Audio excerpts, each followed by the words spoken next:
തിരൂർ സൻഹ ഫാഷനിൽ കിടിലൻ വിലക്കുറവിൽ Onam special stock clearance sale. Visit today Sanha fashion Tirur.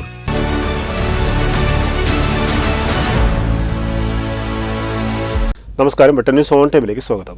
കല്യാണം ഇനി വേറെ level. Basid wedding mall, Basid arcade, Poongottukulam, Tirur. ട്രംപിന്റെ അധികാരമാറ്റവും ആദ്യമെടുത്ത നടപടികളെ തുടർന്നുള്ള ആശങ്കകളും അന്താരാഷ്ട്ര സ്വർണ്ണവില വലിയ രീതിയിൽ വർദ്ധിച്ചുവെന്നും അമേരിക്കൻ ഡോളർ സൂചിക കരുത്താർജിച്ചതിന് ആനുപാതികമായി രൂപ 86.60 ദുർബലമായതും സ്വർണ്ണവില വർദ്ധിക്കാൻ കാരണമായെന്നും വരും ദിവസങ്ങളിൽ വില നിലവാരത്തിൽ വലിയ ആശങ്കയിലാണ് സ്വർണ്ണ വ്യാപാരികളെന്നും all Kerala gold and silver merchant association സംസ്ഥാന സെക്രട്ടറി അഹമ്മദ് പൂവിൽ പറഞ്ഞു.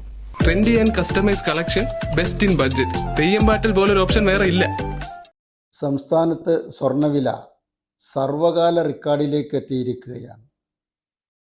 ഒരു ഗ്രാമിന് 75 രൂപയും ഒരു പവന് 600 രൂപയും വർദ്ധിച്ച് ഒരു ഗ്രാമിന് 7525 രൂപയും ഒരു പവന് 60,200 രൂപയിലുമായി സ്വർണ്ണവില എത്തി നിൽക്കുകയാണ്.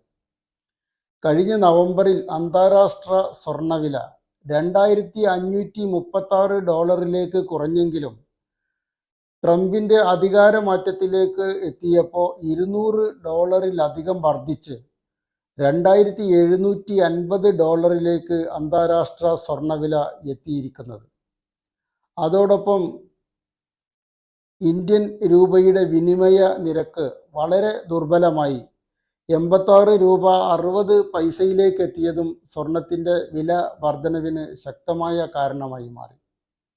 ട്രംപ് ഡോളറൈസേഷനെതിരെ ശക്തമായ നടപടികൾ സ്വീകരിച്ചാൽ വീണ്ടും അന്താരാഷ്ട്ര സ്വർണ്ണവില വർധനവിന് കാരണമായേക്കും.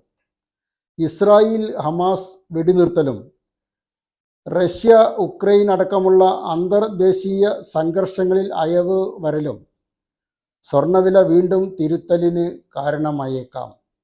ഏതായിരുന്നാലും വരും ദിവസങ്ങളിൽ സ്വർണ്ണവിലയെ സംബന്ധിച്ചിടത്തോളം നിർണായകമായ ദിവസങ്ങളായിരിക്കും.